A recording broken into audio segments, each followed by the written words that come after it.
Now, viewers, US President Donald Trump, of course, has found a rather strong backing, surprisingly at that, and ironical, many would say, for acquiring Greenland. Can you imagine who? Well, it is Russian President Vladimir Putin. In fact, he's the one who cited historical reference for this. He has said, and I'm going to quote Putin as he seemed to have said, that since 1760s, US wanted to annex Greenland. In 1910, US, Germany and Denmark were trying to make a territorial deal. However, this territorial deal had failed. But this does show that serious plans are there for the US when it comes to Greenland in the past as well. Saying this, Putin goes on to say, these US plans are deeply rooted in history, seemingly justifying the quest for Greenland by Trump.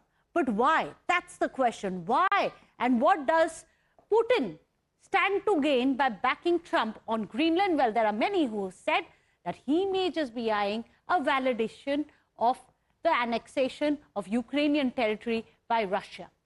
But of course, that is in the realm of speculation. Now, viewers, a significant development has also happened in January 6th to be precise. A group of European and NATO leaders, they've issued a formal joint statement.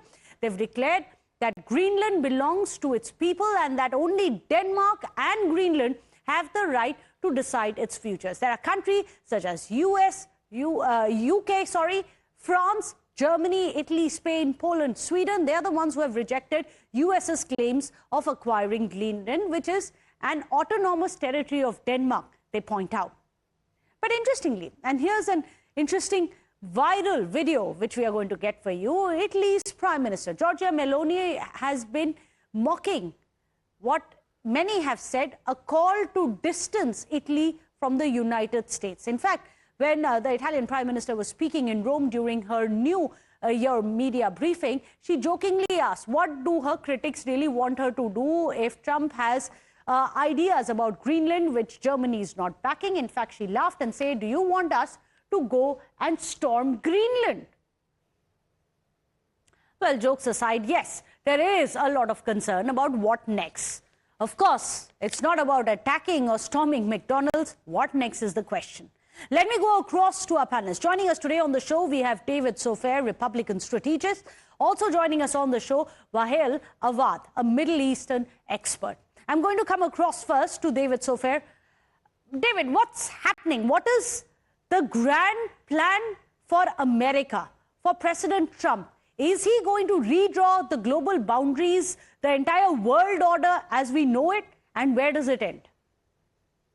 Thank you for having me, and it's great to be here. You know, these are very fast-moving times in respect to Venezuela, and especially to the violent protests that are going on in the Islamic Republic of Iran. So what we really have here is a tipping point when it comes to the Iranians. A lot can really happen there.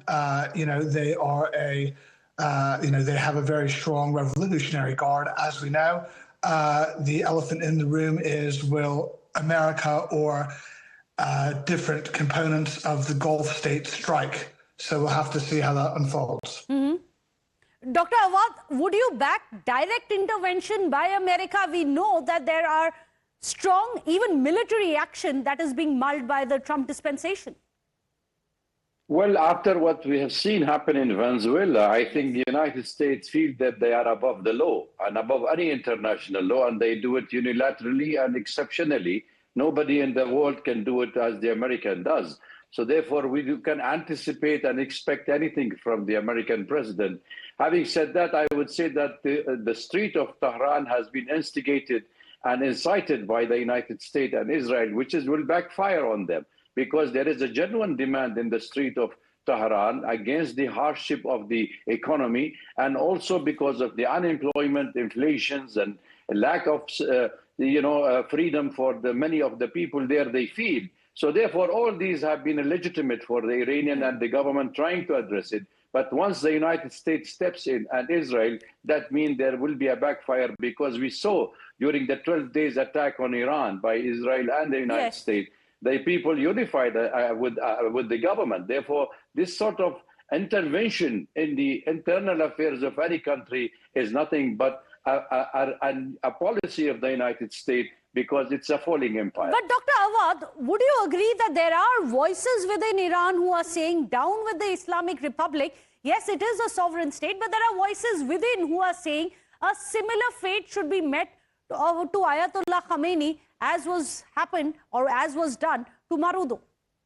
Well, there is nothing wrong with that. I said there are anti-incumbency, anti-government voices have been there since 2006. Off and on, we have seen many demonstrations in Iran, and I said it is a legitimate. These are legitimate for the people to express their grievances and anti-establishment. So therefore, this is nothing new to the story. The story is that when you wanted to change a regime by force, changing regime by force or by all means is nothing but a policy being adopted by the president, who said himself he is against any war, or he wanted to end the change of regime by force. Here you go: Venezuela, Greenland, Iran, Nigeria, Syria, Lebanon, Yemen, name it, and everywhere is the United States for the last 1 decade. What's going on? What's going on? We are not quite sure, actually. So, David, maybe you can explain, because one interesting alliance partner when it comes to Greenland, for example, is President Putin. Why do you think President Putin suddenly doesn't have a problem saying Greenland was historically perhaps linked to America? Do you see a reason behind it? We can just back up with Greenland. As we know, that is under Denmark's rule. Now, the interesting thing is the European Union and the so-called coalition of the willing has now made a commitment to police and patrol the area there, which we think is a positive step in the right direction for global security, which we care about so greatly. So we'll have to see how that unfolds. Are you worried about your NATO alliance partners? They've all come out very openly against America's bid to acquire Greenland. Well, we have to ask the question, are our NATO alliance partners worried about Greenland? And if so, what are they doing to protect Greenland? Okay, we'll have to wait and see what they're going to do. Well, there are statements so far coming in. But let me get back to Dr. Awad. Things are changing. Why do you think that Putin today wants to back the bid that US is making for Greenland? Do you think there is a larger pattern here, justification of ending the world as we know it, the redrawing of the boundaries, and what's in it for Putin himself? Well, I think Putin have been giving some kind of remarks favoring President Trump measures in many ways. And I want to wash the Putin hands off of Venezuela along with the Chinese, because both were the strong allies of Venezuela. So when he speaks of Greenland, we need to look introspective of the original of the Greenlands. They have not been treated well, even by the European, by the way, by Denmark. We know what was been doing. They have been imputed. They have been reducing their birth of the original people. They have not been denied of all their resources. So let's be more frank. I mean, it's at the end of the day, it's a fight between the superpower on the control of the natural resources all over the world. And there were Putin feels that if there is a fight, that's my personal reading. If there is a personal rift between the United States and Europe, that will favor Russia by itself.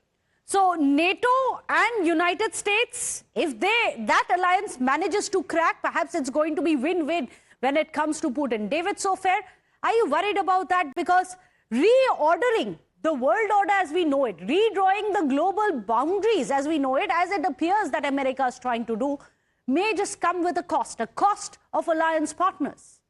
I mean, you say win-win. We're actively, win-win for Putin. That's not the case at all. If you look at what the administration is successfully doing, is they're putting a tremendous amount of pressure and sanctions, as you know, and tariffs against the Russians. They are trying to quell this situation in Russia, that we do not get slow played and the rest of the world does not get slow played by President Putin. So there are a lot of measures to really quell and minimize Russian power and to make peace in Ukraine. But Now there's that's been no happening peace in very Ukraine aggressively. so far, despite repeated meetups, despite repeated promises.